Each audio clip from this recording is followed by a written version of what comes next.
ఓం శ్రీమాత్రే నమః. ఓం ఐం సరస్వత్యై నమః. జూన్ నెలలో సింహరాశి వారి యొక్క జాతక ఫలితాలు. ఈ సింహరాశి వారికి ఈ జూన్ నెలంతా కూడా గడ్డు కాలం అని చెప్పవచ్చు. అయినా వీరు ఈ నెలలో ఏదైనా విందు వినోదాలలో కానీ పాల్గొని మధురాహార భక్షణ అంటే స్వీటు తినడం జరుగుతుంది. అదేవిధంగా కొన్ని సందర్భాలలో వీరికి ధనం వచ్చేటువంటి అవకాశం కూడా ఉంది. కానీ 10వ వంతు అదైతే 90 వంతులు నష్టము, కష్టము ఇవన్నీ కూడా ఎదుర్కొనేటువంటి అవకాశం ఉంది. వీరికి 1వ వారము మొత్తం కూడా మనోవిచారం ఎక్కువ ఉంటుంది. బంధువులతో స్వజనులతో విరోధము, భయము, ఆందోళన, ఆదాయానికి మించినటువంటి ఖర్చులు, మరి వీరికి వేడికి సంబంధించినటువంటి తలనొప్పి కానీ, కళ్ళ మంటలు కానీ, అతి ఉష్ణంతో కూడినటువంటి ఏదైనా అనారోగ్యం వచ్చేటువంటి అవకాశాలు మెండుగా ఉన్నాయి సింహరాశి వారికి.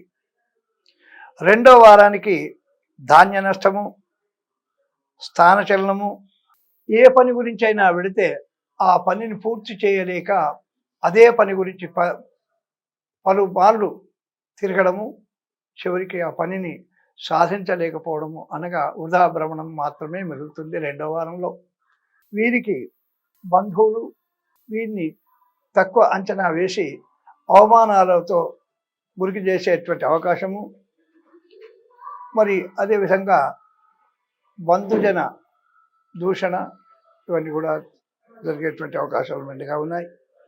మరి 3వ వారానికి వీరికి వ్యాధి, శత్రు భయం, అదేవిధంగా ధన నష్టము, కుటుంబంలో ఆర్థిక పరంగా వీరు సరి అయిన పద్ధతిలో ఉండలేకపోతారు. కాబట్టి వీరిని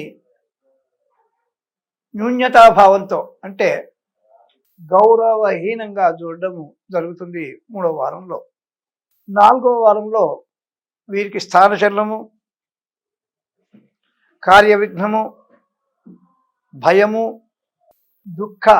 దుఃఖము, క్రూర జంతువుల వల్ల భయము కూడా కలిగేటువంటి అవకాశాలు మెండుగా ఉన్నాయి ఈ 4వ వారంలో.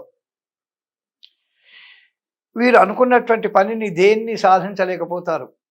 కాబట్టి ఈ సింహరాశి వారు దుర్గా అమ్మవారిని స్మరించినట్టయితే, దుర్గా దేవాలయానికి వెళ్ళి అమ్మవారికి శుక్రవారం కుంకుమార్చన చేయించిన,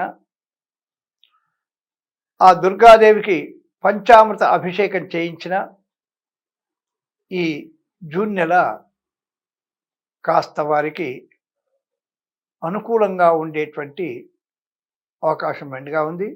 కాబట్టి మరి అమ్మ అంటే చాలు నేనున్నాననేటువంటి తల్లి దుర్గా, ఆ దుర్గా ఆరాధన వల్ల సింహరాశి వారికి జూన్ నెల కాస్త మెరుగ్గా ఉండేటువంటి అవకాశాలు. కాబట్టి ఇది జూన్ నెలలో సింహరాశి వారికి కలిగేటువంటి రాశి ఫలితం. శుభం భూయాత్.